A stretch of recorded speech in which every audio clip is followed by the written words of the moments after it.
Welcome to the discussion on how effective is fossil fuel investment movement in speeding up action on climate change. Our speakers on the subject tonight are Blair Palese and Professor Christopher Wright.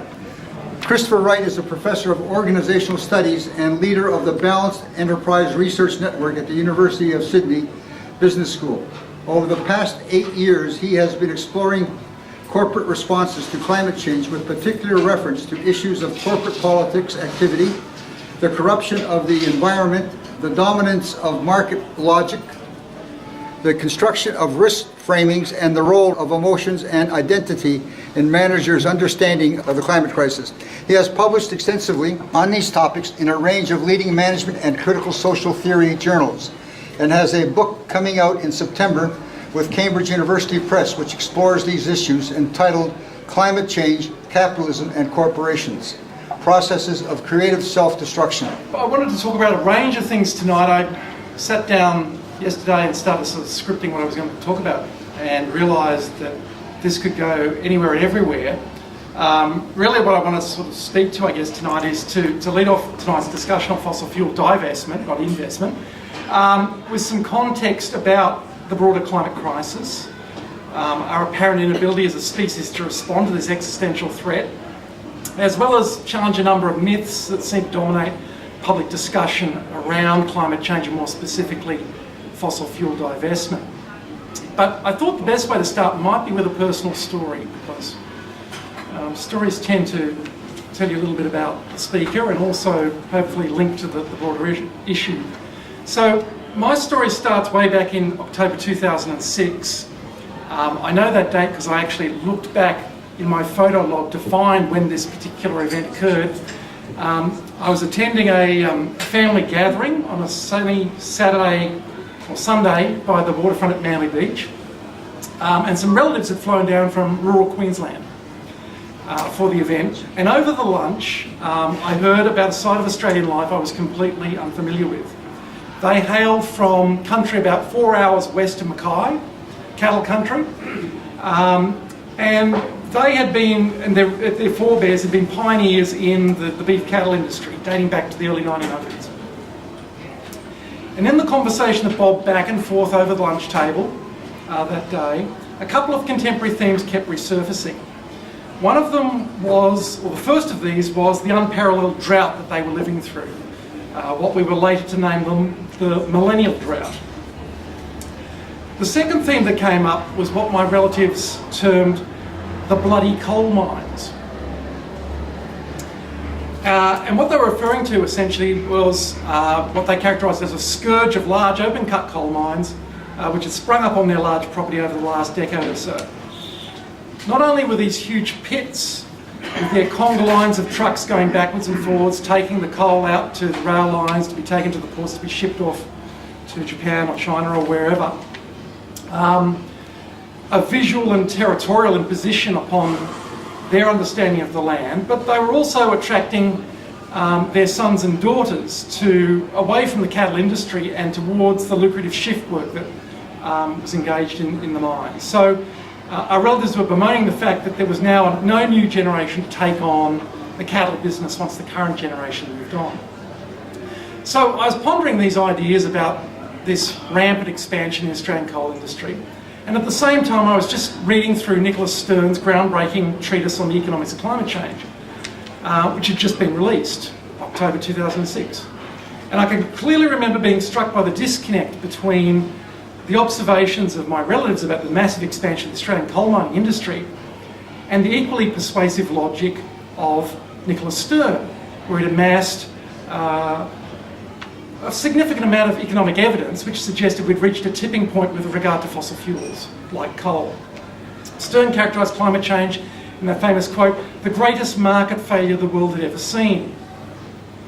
And he persuasively argued that business as usual was no longer an option. Strong collective action was deemed imperative, and in my mind that meant the coal industry's future seemed fairly short. This was 2006. That was combined with the popular appeal of Al Gore's movie An Inconvenient Truth, which had come out about the same time. And I truly believe the world and our political leaders have finally got it, that they understood the existential risk that we as a species face as a result of our fossil fuel addiction. In fact, I may have even ventured these sort of heretical thoughts over the lunch table at that gathering, no doubt to the shock and bemusement of our very conservative Queensland relatives.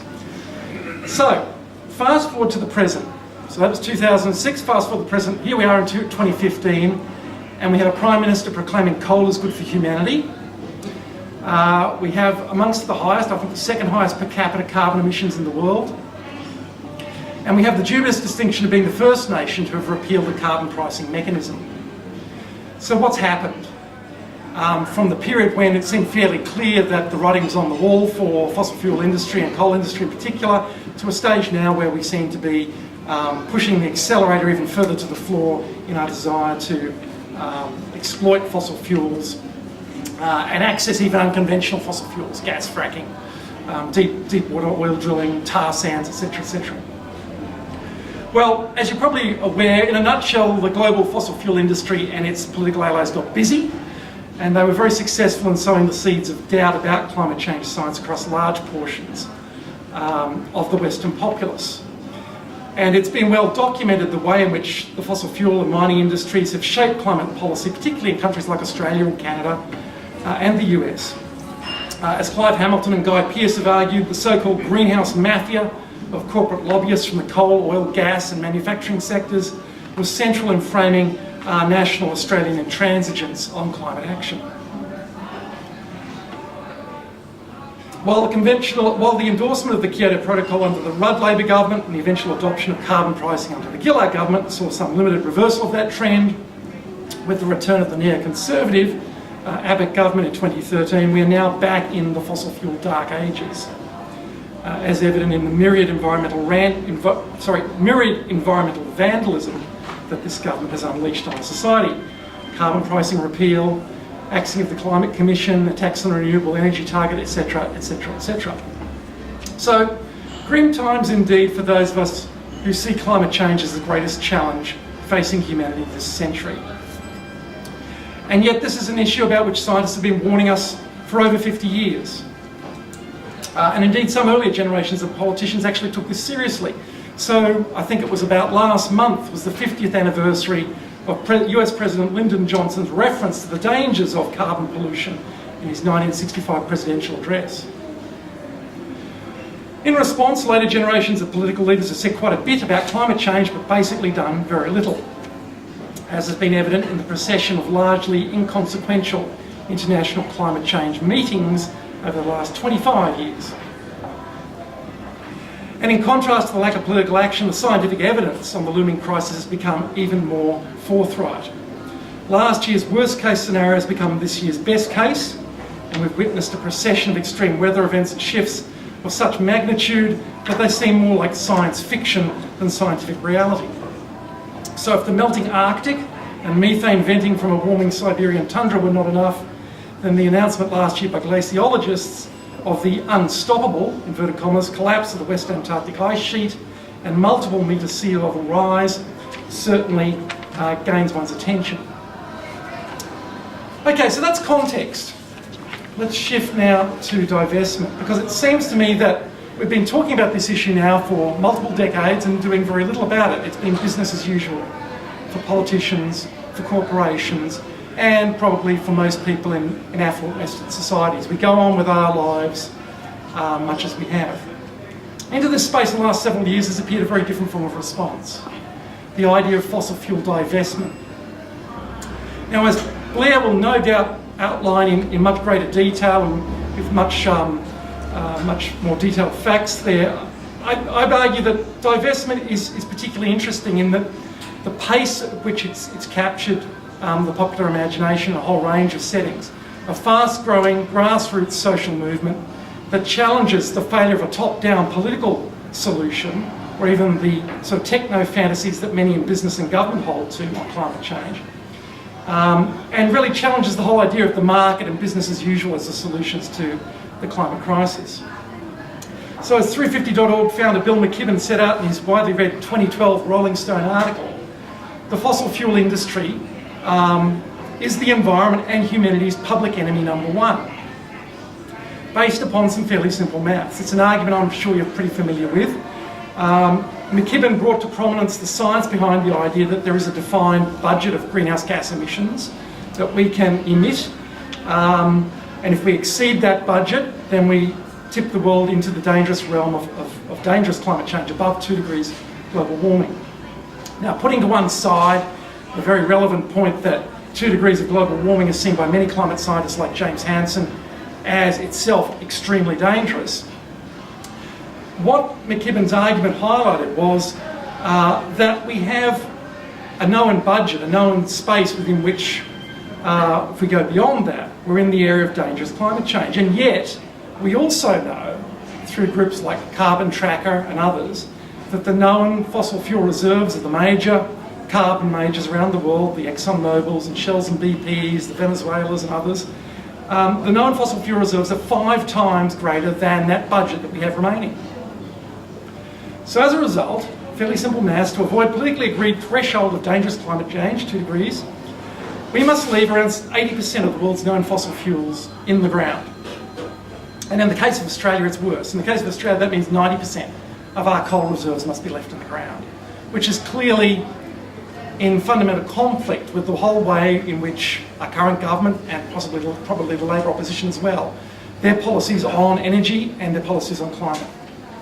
So again, a fundamental disconnect between what the science is telling us and what the politicians are telling us.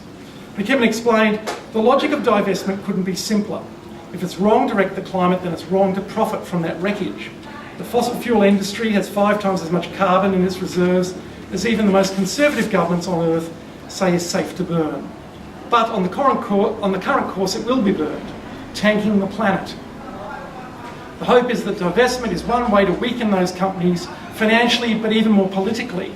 If institutions like colleges and churches turn them into pariahs, then their 2 decades old chokehold on politics in DC and other capitals will start to slip. Very important points he's making there, which I'll come back to, because I think many of the critics on divestment have missed the fundamental political message of what divestment's trying to achieve. So it's an idea that's rapidly caught on. Blair will no doubt have more up-to-date stats on the extent of organisations embracing divestment, but last time I looked it was around 180 organisations, probably much more now. And most of them from civil society. Stanford University, cities of Seattle, San Francisco, Portland, the World Council of Churches, the list goes on and on. Probably most symbolically important, the Rockefeller Foundation, which I think is marvellous, and we've included a significant section in our forthcoming book on this point because the irony is profound. The Rockefeller Foundation, which owes us $860 million in wealth to the founder of the US oil industry, John D. Rockefeller and Standard Oil. So even the progenitors or the descendants of the fossil fuel industry in the US are getting involved with divestment. Now, while this is still far from the type of market and regulatory disruption that we actually need to force a wholesale movement away from fossil fuels towards renewable energy, divestment is undoubtedly an alternative narrative to the mainstream model of business as usual, which is keep continuing doing what we've currently always been doing. Now, in response, we've seen some strong criticism from fossil fuel divestment, most notably from the financial press and amongst conservatives and business-friendly commentators, as well as from some university leaders who've rejected calls to divest from fossil fuel stocks. Critics have, for instance, argued the strategy of divesting from fossil fuels will have only a limited financial impact. This is the common criticism. And subsidiary points are made here. Firstly, that divestment won't impact upon the cash flows or investment capital of large fossil fuel companies, that the university endowments and churches and regional groups that are divesting are insufficient to shift financial markets on their own without the involvement of major pension funds and sovereign wealth funds, and also that those groups divesting are simply creating space for others, perhaps less scrupulous investors, to move in and snap up these fossil fuel investments. Now, to some extent, those criticisms are valid. It seems unlikely that even with the rapid uptake of divestment across a broad range of civil society organisations, that alone will be sufficient to have a major impact upon the share price of fossil fuel majors. But, and it's a big but, The criticism from the Conservatives, and indeed from many progressives as well on this, misses the most fundamental point, that fossil fuel divestment is far more than a financial strategy. In fact, of far greater importance is divestment's symbolic and political influence. This is a political battle for the hearts and minds of populations and their attitudes towards a source of energy that is systemically embedded in our very daily life. Divestment seeks to upset that comfortable acceptance of fossil fuels as an accepted and legitimate source of energy and economic well-being. It seeks to highlight the clear and present danger that fossil fuel companies pose to the future of our species if we maintain business as usual. Most importantly, however, as David Roberts has so wonderfully argued recently in a Vox online magazine article, and I thoroughly recommend this article. If you want to find it, just send me an email. He makes the point very powerfully that divestment makes climate change fundamentally a moral issue. So this is something that the political right have always implicitly understood. The reason that the Tea Party in the US, and indeed many in Tony Abbott's cabinet, are so vehemently opposed to any action on climate change is because accepting the climate science necessarily involves accepting the need for government regulation, taxes on carbon use, and a rejection of the moral sanctity of free market capitalism.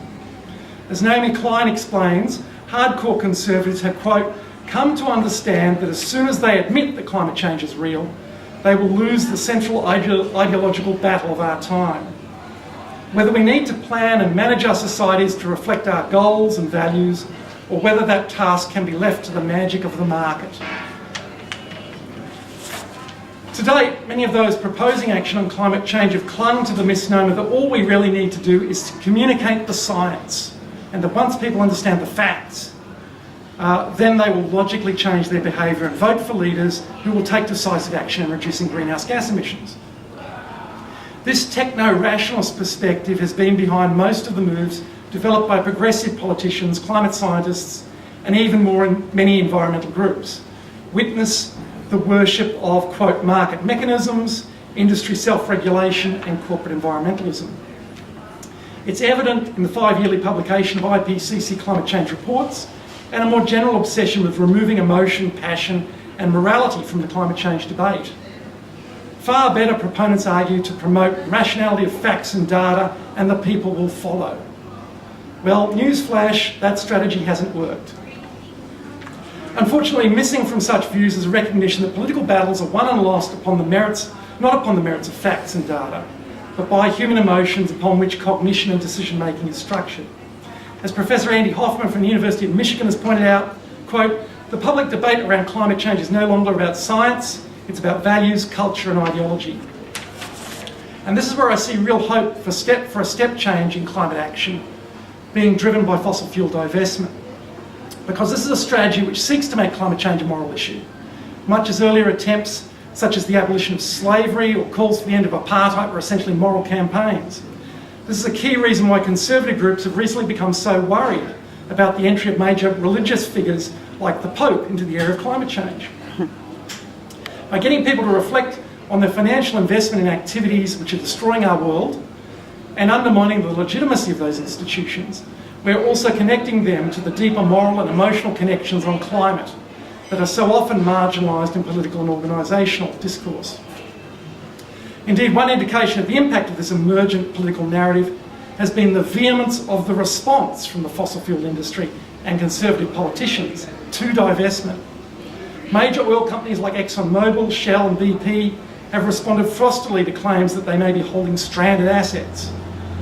Australian National University's announcement late last year that it would be divesting from an array of resource stocks prompted caustic retorts, not only from the Minerals Council, who you would expect it to come from, but also from the Treasurer, Joe Hockey, and the Prime Minister, Tony Abbott, as well as scathing editorials in business-oriented media, the Australian Financial Review and News Corp. So that's a good indication. That's an indication that it's having an impact, the vehemence of the response, the pushback against divestment. In a short period, it's brought to the forefront a level of social awareness about the problematic nature of our reliance on fossil fuels and the need to kick the fossil fuel addiction. This growing political awareness is now seriously challenging the fossil fuel industry's legitimacy in very basic ways. and this movement has recast public perceptions of fossil fuels as the new tobacco or asbestos, then we're likely to see further political demands for action towards large-scale uptake of renewable energy. So, to conclude, I'm optimistic that grassroots social movements like fossil fuel divestment offer some way forward in the ongoing political battle over the climate crisis. I'm optimistic because they are explicit that the choices we now face over our future are fundamentally moral choices. As David Roberts concluded in that article, quote, "Nobody thinks the divestment movement can hurt fossil fuel companies in any direct financial way, but that's not what it seeks to do. Rather, it seeks to put mainstream institutions on record, defining climate mitigation as a moral imperative, to create social consensus that inaction is not neutral, it is immoral." Thank you.